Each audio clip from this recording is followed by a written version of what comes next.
Hi, Parkway Manor. Welcome to Wednesday's Trouble with Chickens by Doreen Cronin. Yesterday, when we read that there was a note found, and it said that Mush and Dirt and Sugar had to meet at a certain time to talk about what we think is Poppy and Sweetie missing. Now, JJ Tully, our dog, our search and rescue dog, if you remember, he picked up a scent and he realized this scent led him on a path to the farmer's house. And inside was Vince the Funnel, which is our next chapter. Let's find out who Vince the Funnel is. Vince was 37 pounds of shiny brown mutt. He had a long, skinny build, beady eyes, and a giant white funnel around his neck. He looked like a cross between a dachshund and a lamp. We had met the very first day I had arrived here at Barb's country house. I had nodded at him that morning, almost 2 weeks earlier. It was a gesture of goodwill. He didn't nod back. Fine by me. I didn't need any new friends. I could, however, have used a lamp. I liked that cone around his head. Up to now, I had never exchanged a word with Vince the Funnel. He spent his time inside, and I spent my time outside. I preferred to keep things that way. But a deal is a deal, even if you make it with a crazy chicken named Mush. What little I did know about Vince, I knew from a distance and from the gossip in the grapevine. I knew that a dog walker came by every day to take him outside, and I'd heard he was a little off his rocker.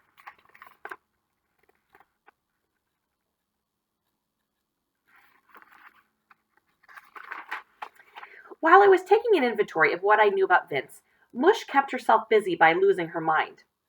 Vince the Funnel has my checks! Vince the Funnel has my check! Vince the Funnel has my check! Screamed Mush. She was running around like a chicken without a head. Dirt and Sugar were frozen in place, their fuzzy little chicken brains on overdrive. Inside dog, inside words, inside dog, inside words. It was all beginning to make sense. Before I could think any further, my stomach rumbled. I was starving. I should have asked for that cheeseburger right up front. Chapter 10. Funnel Vision. Oh, I don't like the look of that dog. Oh, how Barb loves losers, I thought, watching JJ, the hero dog, march around the yard with Chicken Mama on his tail and his face to the ground. Only an arrogant search and rescue dog could undergo years of training and not recognize a simple trap when it's right under his nose. Ha! Makes me laugh out loud. But Hero Dog isn't like Barb's usual rejects. You know, the orphan baby birds, the mangy stray cats. I'll have to figure out his weak spot when I am up close and personal. Welcome to my school, Hero Dog, I muttered. No medals and no parades here, pretty boy.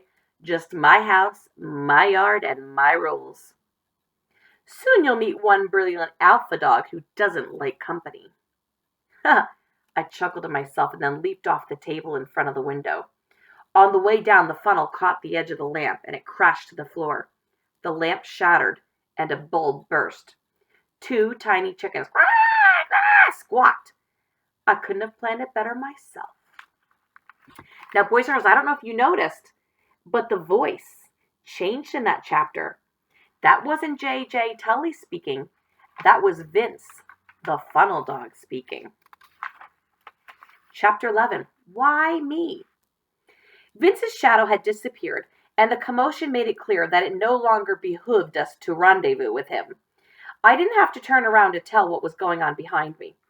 Sugar was coming at me as fast as those little chickadee legs would take her. She hadn't just inherited her mother's eyes. She had inherited her mother's crazy. You're going in, right? Asked Sugar.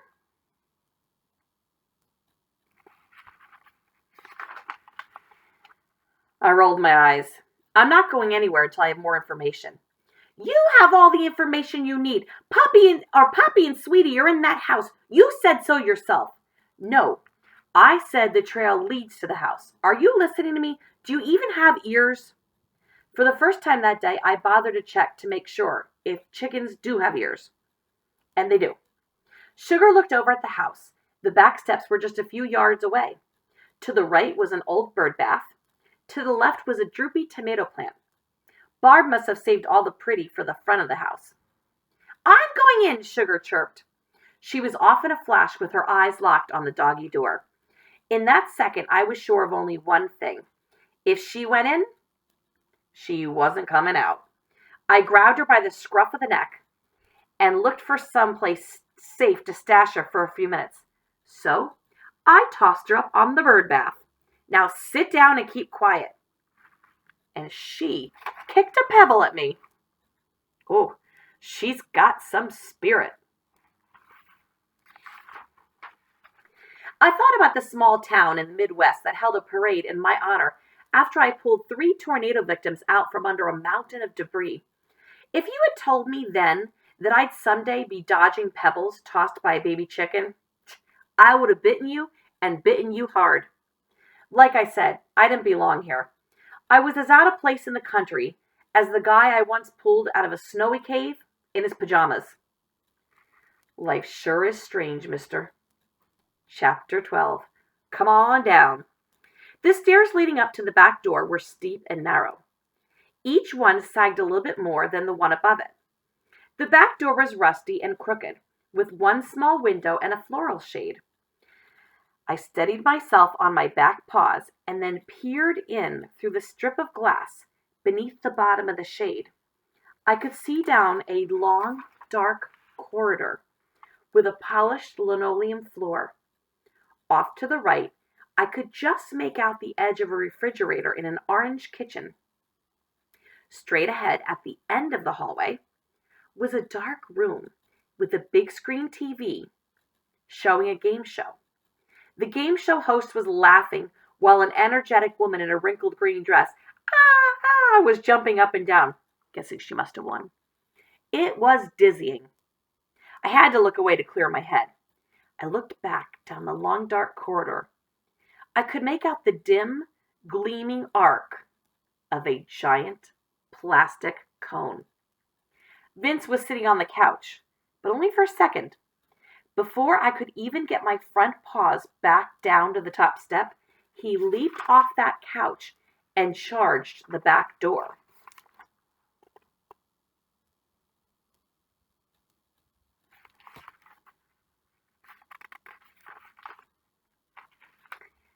Except, at the moment that Vince should have been crashing through the doggy door, he was just crashing. Remember, everybody, he has wearing that cone around his head. Poor thing, he tried going out the doggy door and he got stuck. He was trying to get out, but the funnel had other ideas. That mutt was in the fight of his life, but he was fighting with his own neck. Well, he lost that fight. But I have to admit, at that moment, he'd have won just a little bit of respect if it hadn't been for the fact that he spent his entire life drinking out of the toilet bowl. It's where I draw the line. It was time to pull Sugar off the bird bath. One problem. There was nothing in that bird bath but dirty water and a wet note. Sugar was gone. I didn't need the note to tell me where she was. She was in the house. Call it a hunch, maybe. I met up with Mush and Dirt back at my doghouse and showed them the note. And the note said, 3 down, 1 to go.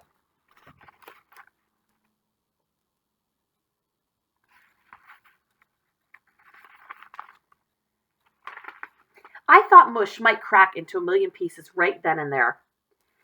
Now here are the hard facts. I can't get into that house. Vince will smell me coming a mile away.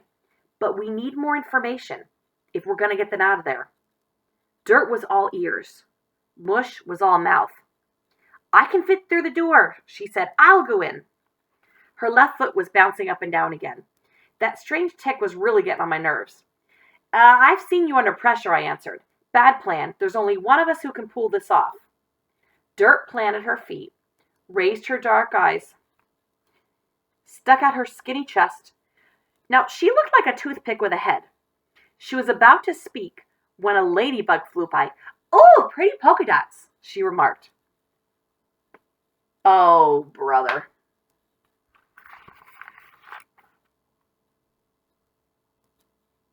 And that is the end of our chapter. Come on back tomorrow for chapter 13, Rehearsal. Have a fantastic Wednesday. See everyone tomorrow. Bye-bye, boys. I can't even talk. Bye, boys and girls.